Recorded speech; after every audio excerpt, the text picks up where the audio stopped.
வணக்கம் தம்பி தங்கச்சிங்களா, ஒரு முக்கியமான விஷயத்த நான் உங்ககிட்ட சொல்ல போறேன். நம்ம கையால நம்ம கண்ணை நோண்ட வைக்க சில பேர் பிளான் பண்ணிட்டு இருக்காங்க. நம்ம எல்லாரும் ஒன்னா சேர்ந்து அவங்க கையால அவங்க கண்ணை நோண்ட வைக்க போறோம். ரெடியா? என்னன்னு கேக்குறீங்க, சொல்றேன். நல்லா நோட் பண்ணி பாருங்க. ஒரு வாரமாவே பிரச்சனை மேல பிரச்சனை வந்துட்டு இருக்கு. விஜய் சார் மேல தப்பு போட்டுட்டு இருக்காங்க. ஆனா இந்த பிரச்சனை எப்ப ஆரம்பிச்சிச்சு? விஜய் சார் மொத்த அமைச்சரையும் பதவியில உட்கார வச்ச உடனே பிரச்சனை ஆரம்பம். முக்கியமா குளத்தூர்ல கரண்ட் இல்லாம போச்சு, தண்ணி இல்லாம போச்சு, மக்கள் ரொம்ப கஷ்டத்துக்கு ஆளானாங்க.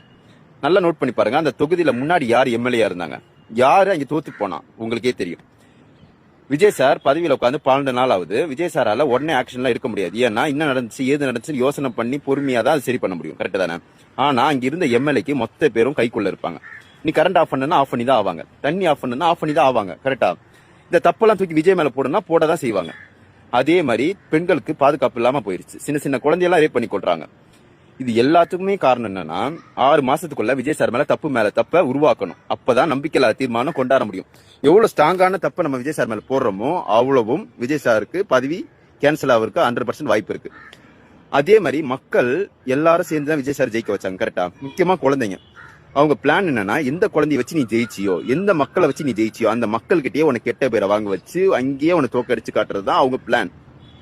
அதெல்லாம் நம்ம புரிஞ்சுக்கணும். ஏன்னா நல்லா நோட் பண்ணி பாருங்க. ஒரு வீட்டை கட்டணும்னாவே ஒரு 3 மாசம் 4 மாசம் ஆகும். அதே மாதிரி ஒரு ஸ்கூலுக்கு போனா உடனே டிகிரி வாங்க முடியாது. 50 வருஷமா 2 கட்சிக்காரங்க நாட்டையே கெடுத்து வச்சிருக்காங்க. விஜய் சார் 12 நாள் தான் ஆகுது பதவியில உட்காந்து. அவர் இன்ன ஏதுன்னு கண்டுபிடிக்கவே 1 மாசம் 2 மாசம் ஆயிரும். கண்டுபிடிச்ச பிறகுதான் அந்த பிரச்சனையை தீர்க்க முடியும். கரெக்ட் தானே?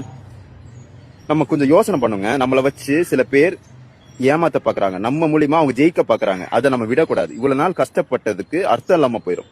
நல்லா யோசனை பண்ணுங்க. ஒரே ஒரு விஷயம் மட்டும் எல்லாரும் புரிஞ்சுக்குங்க.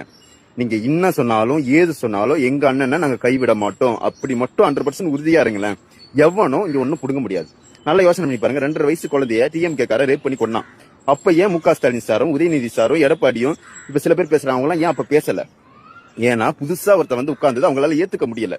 எப்படின்னா கேன்சல் பண்ணணும், அவர் வீட்டுக்கு அமுச்சு விடணும், இவங்க சிஎம் உட்காரணும். மக்கள் பாதுகாப்பு அவங்களுக்கு முக்கியம் இல்ல, பதவி தான் முக்கியம். 2வது பாத்தீங்கன்னா விஜய் சார் எல்லா பிரச்சனையும் எடுக்க ஆரம்பிச்சிட்டாரு. ஒவ்வொரு பிரச்சனையும் வெளியே வந்தா அவங்க எல்லாரும் மாட்டிக்கிட்டாங்கன்னா அவங்க ஜெயிலுக்கு போகணும். இருக்கிற பணம் எல்லாம் கவர்மெண்ட் கிட்ட போயிடும். அதுக்காக நம்மளை வச்சு அவங்க சதி பண்றாங்க. நீங்க யாரும் ஏமாந்துடுறீங்க. நம்ம குழந்தைய நம்ம சேஃப்டியா வச்சுக்கலாம். ஏன்னா முன்னாடி இந்த ஆட்சிங்க எல்லாருமே ரவுடி ஆட்சிங்க. கரெக்ட் தானே? நம்ம விஜய் அண்ணா நிச்சயம் எல்லா பிரச்சனையும் தீர்த்து வைப்பாரு. நம்பிக்கையா இருங்க, உறுதியா இருங்க.